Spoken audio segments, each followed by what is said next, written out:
altafiber, obviously, it's started as Cincinnati Bell, I think, right? And, Yeah. And then sort of how did it morph to where it is? And by the way, just for those of you who don't know it, altafiber is the owner of the Hawaiian Telephone company as well, right? It is. So, HT. Yeah. Yeah. So walk me through the journey on how it became altafiber, and because a lot of us knew it from the CyrusOne days, and sort of, a lot of the data. So, I'll start prior to that. all right, why don't you start us on the Albach days and walk us forward. It's kind of fun. So Yeah.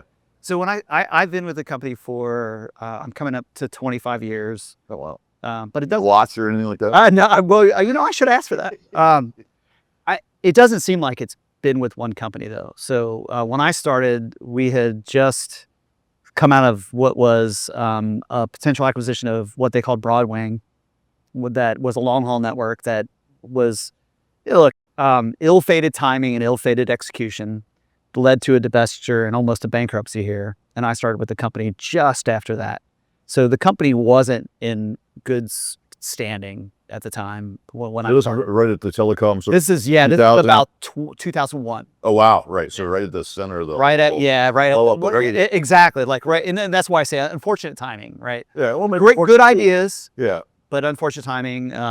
So I started in the network group as a financial analyst, but I worked in network and in product house for maybe 2 years, and almost immediately went over to the technology services company, and I spent about 8 years at that company, and that's where CyrusOne came from. So we started to build data centers here locally, saw a lot of success in that. We had managed services, we had a VAR, we had professional services, data centers, but the data center piece of the business just exploded. And so I was very heavily involved in that business to the point where I didn't leave until we divested CyrusOne. So I was involved in, looking at various companies for acquisition that eventually became CyrusOne.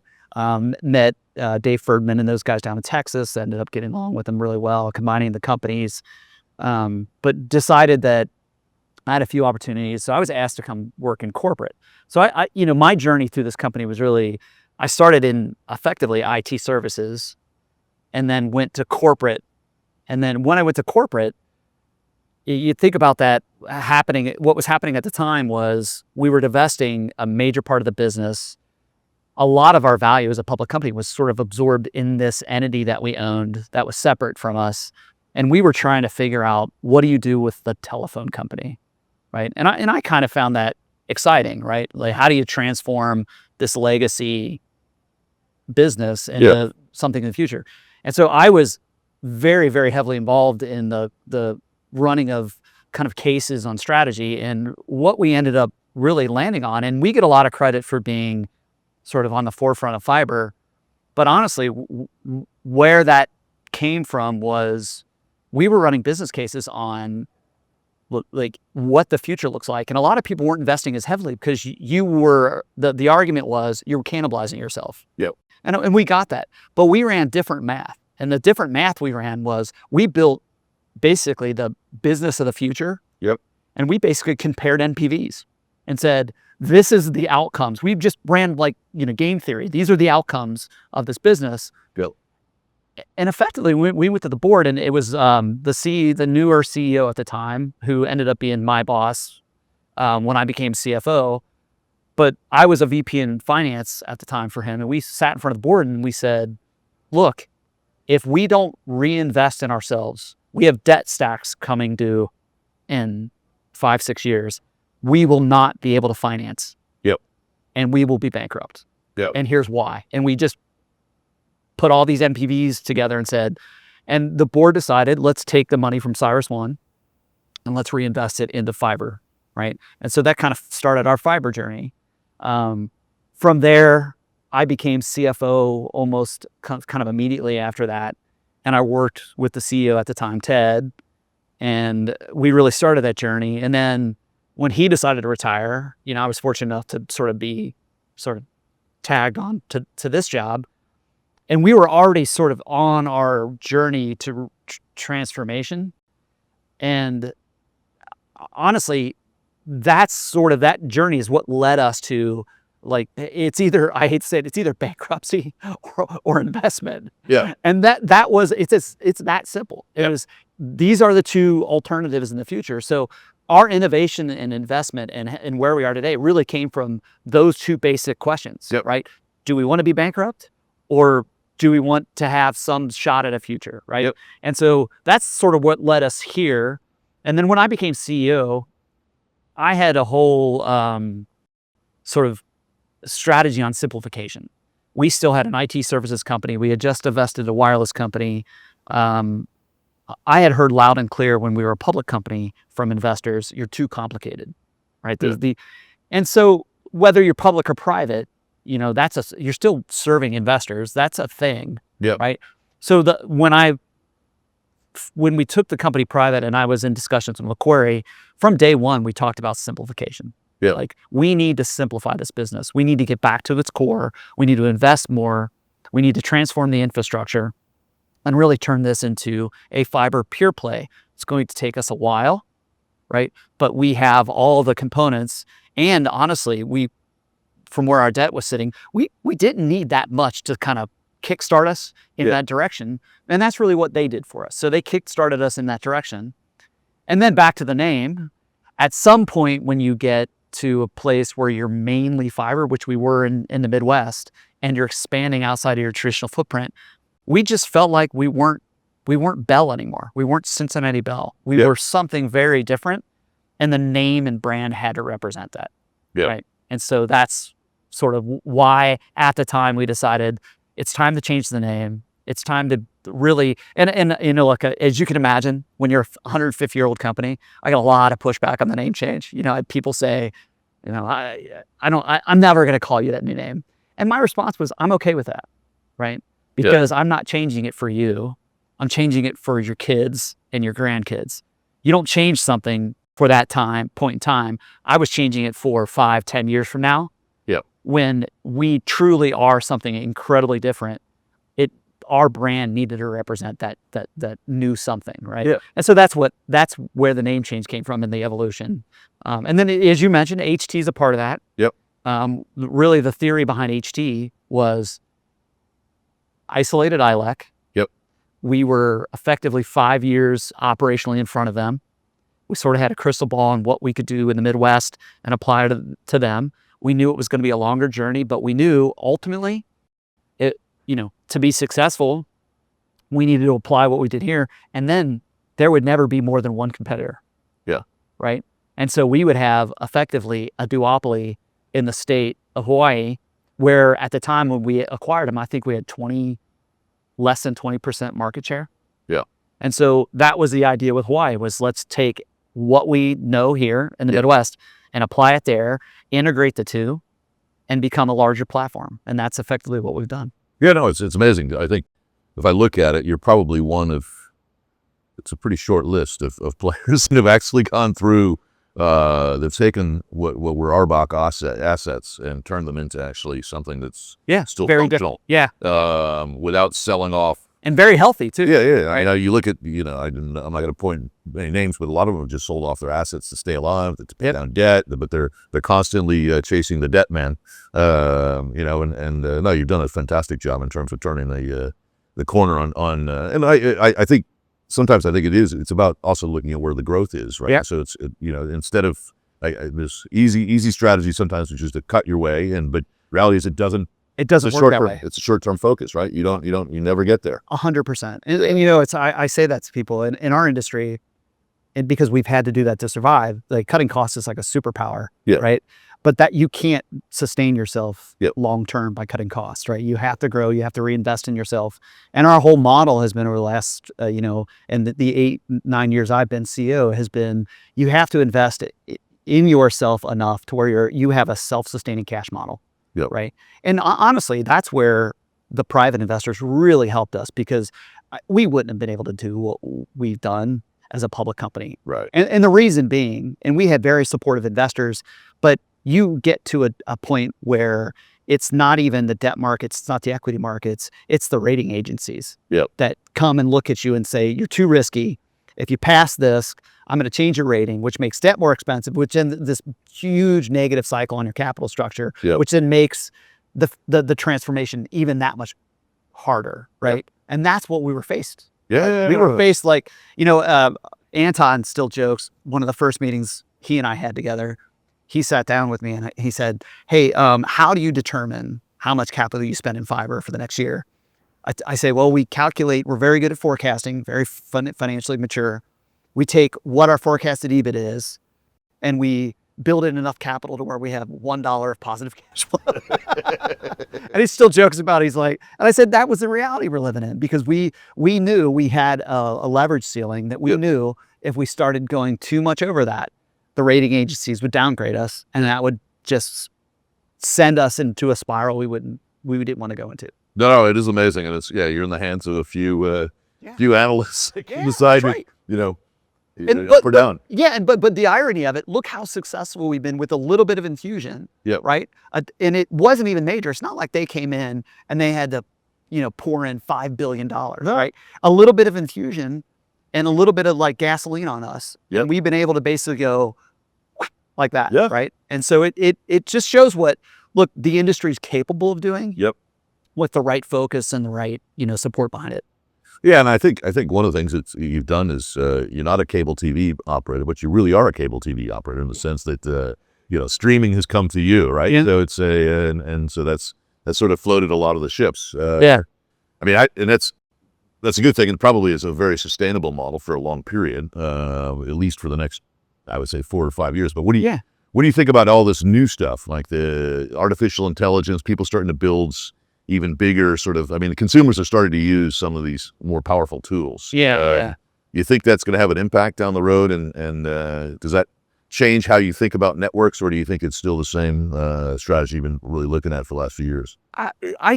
So I think our strategy remains solid, right? But I think it does change the importance of the network. And I think that was really highlighted during COVID. Right. I think in a lot of cases, our industry, we became a utility during COVID. Right. And so I think that isn't going to change. I think the importance of that plumbing and utility only becomes more and more important over time. For us specifically, our belief has always been in fiber everywhere. Right. And it's an easy premise, right? Like I was describing that business case, analysis we did. One of the questions that I asked engineers at the time, because I'm not an engineer, I'm a finance geek, right? And so I sat down with them and said, hey, if we invest in this, can anyone ever catch up with us? And we just walked through the physics of it. And they said, look, this is who you're going to compete against, and this is who you could potentially compete against. And that was at the time, and obviously those things change. But what gave us a lot of faith in what we were doing was light through glass. The speed of light. Right. You put the glass in the ground. And then all you're doing is you're upgrading the components on each end. Right. I mean, that's a very simplified version of it. No, but you think about it, it leaves you with a much bigger ceiling than anybody else. That's exactly right. So the wireless guy can come in and he can beat you in the short run, but he can't beat you in the long run. He can beat me on price in the short run. The cable guys, to necessarily compete long term, they have to put the glass in. And the coax takes you only so far. Exactly right. So that gives me the comfort that our ceiling is incredibly high. So as these technologies begin really impacting how we interact together, and I think it's going to take time. I think what we're seeing today, and I always go back, I'm a Peter Drucker fan, right? He's got this whole 10-year theory of like when a new innovation hits, it's about 10 years before we understand how to commercialize it, and and it like a generalized rule. But if you look at what happened with the internet, it was actually about that period before, and railroads and you look at what's happening now, even with the pace of change in technology, and people can argue that. I don't think it's the change in technology that dictates the pace. It's human absorption. Us understanding how to absorb the technology and make it useful. It's starting in the centralized ecosystems, so that the data centers, the long haul networks, right? How do you get the information flow out? It will get to the, wide area networks and the localized networks, and what it will do, and where we have an advantage, it will begin to increase bandwidth usage, right? Because us as consumers will start using technology that will absorb more and more and more data. right? And that's where I think we have a very distinct advantage, and our networks only become more and more valuable over time.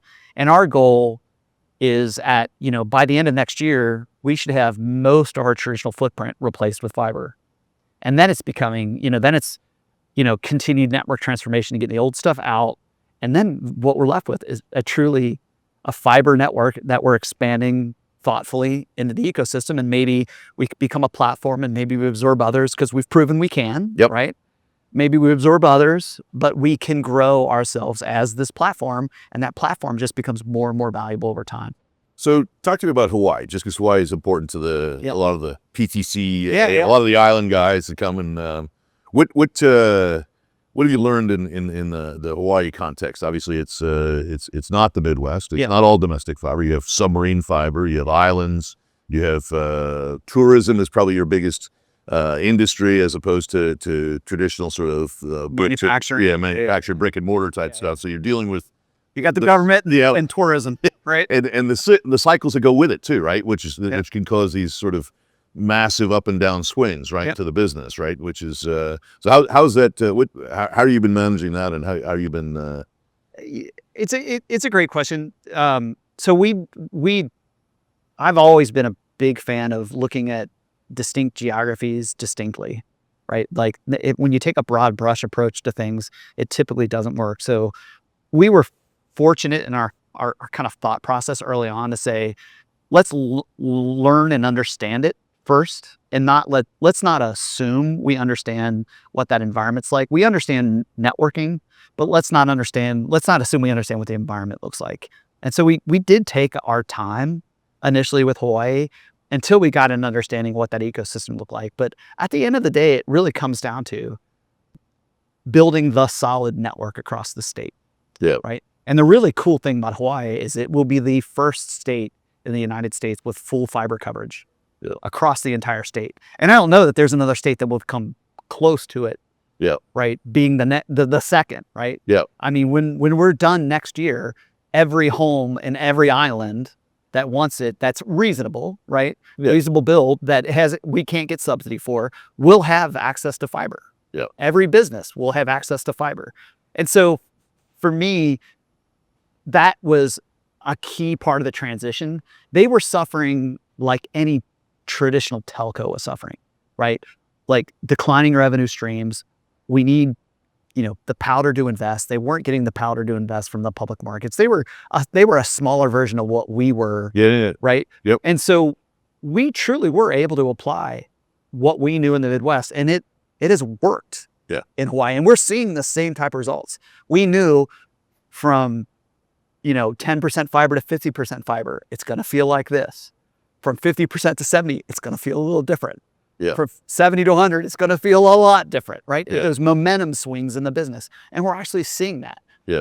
The team is learning how to win, right? And now they're now understanding what it feels like to win again, which is important culturally. Yeah. Right. When you come from a telco background, and you're beating down on budgets every year, and it's all about like, what can you cut, and like, how do you stop this decline? And you go to an environment where it's like, it's about growth.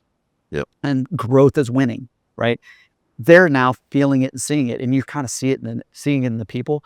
Our goal at the end of the day, and it's simple, and it's the same thing in the Midwest. It's going to apply in the state of Hawaii. If you come to Hawaii and you want the best network in Hawaii, HT should just be like that. Like, it should just be, it's HT. Yeah. Right. And that's where we're heading. Right. And so, and to your point on inter-island cabling, it added complexity that, we had to learn our way through. Like, our first learning was inter-island. Yeah. Right? We bought some inter-island connections, and we lease others. And so that inter-island cabling was our first learning. And then the subsea long haul cable and partnerships, we got into that. And so there was absolutely learning beyond sort of what we knew in the Midwest. But again, it sort of also goes back to carrier management and like things we sort of knew in different forms there. So it's been very interesting, but we've seen a ton of success, and you're seeing the financials, you're seeing the metrics, you're seeing the people, you're seeing the customers. And, I tell people as they're going through this journey, what's really fun from my standpoint is I can sit down with them and say, like, you know, because you still get frustrated, you still get run into things, and I can say, I get it. We ran the exact same thing in the Midwest. Here's what happened, and here's where it would end up. And almost to an issue, it's been like that, right? Yeah. So it's been fun. Yeah, no, it seems like it's a really successful story. And I think when you look at it too, you've really navigated against, there's a lot of headwinds in Hawaii, right? I mean, tourism, a lot of COVID wasn't kind to us. No, it wasn't kind to you there. And it wasn't like, you know, it seems to me that in the United States, you had a bit of an acceleration that happened in the fiber business because people actually had to have, you know, fiber to the home, whereas Hawaii did not necessarily have that sort of that uplift that everybody else had. And it actually, in contrast, had a big impact on the tourism side. So it got hammered. And a sustained impact. Yeah, it got hammered. So it's had a lot of issues. So it's amazing that you guys have done as well as you have in that environment, which I think is probably one of the more difficult states in the union, because it looks a lot more like Asia than it does. It does. Than it does like the United States, right? It does. Which is one of the reasons why I think it's important to take a very individualistic view of that geography and say, you know, like, and I said this to them early on, right? Because you get a lot of questions as the new boss, and like, you know, what are you going to do? And you know, I said to him, I wouldn't. If someone came into the Midwest, into Cincinnati, where I grew up, where I know the town, I know all the business leaders, I know everyone, and said, you should do it this way because we know better than you, I would just look at him like, you're nuts. Right? The same applies for Hawaii. Yeah. And I'm also a believer that our size, we're always in this David Goliath, you know, issue, or we're running into this David Goliath sort of process with our competition. They're so much bigger than us. Yeah. So how do you compete? Well, the way you compete is you become ultra localized, right? And I mean, to the point where you're touching people, you're in the communities. It's why we spend so much time in our communities that we serve, and that we're very visible giving back, because to me, all boats rise with that tide. Yep. Right. And I tell people, it's not just altruism. Like it is business. Yep. Right. It is a virtuous cycle. You lift your community. Once your community rises, your business rises, right? And that's how you compete against guys that take a more broad brush approach, because they can, and they have to, because they're so large, right? Because they can spend more money in marketing than you're ever going to be able to. Yep. So you compete in different ways, right?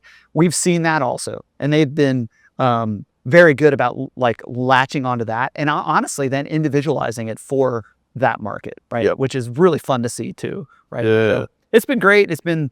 Look, we have more work to do. We don't finish their network until the end of next year. Then we have transformation work to do, and but it's been a lot of fun. You know, a challenge, as all those things are, but any big integration's a challenge, but it's been a lot of fun. Well, good. Leigh, thanks for taking the time. Yeah. Digging into the future, and that was a great discussion. So thanks again, and look forward to seeing you in Hawaii in a few weeks. Yeah, looking forward to it. All right. Awesome. All right. Thanks, Bill.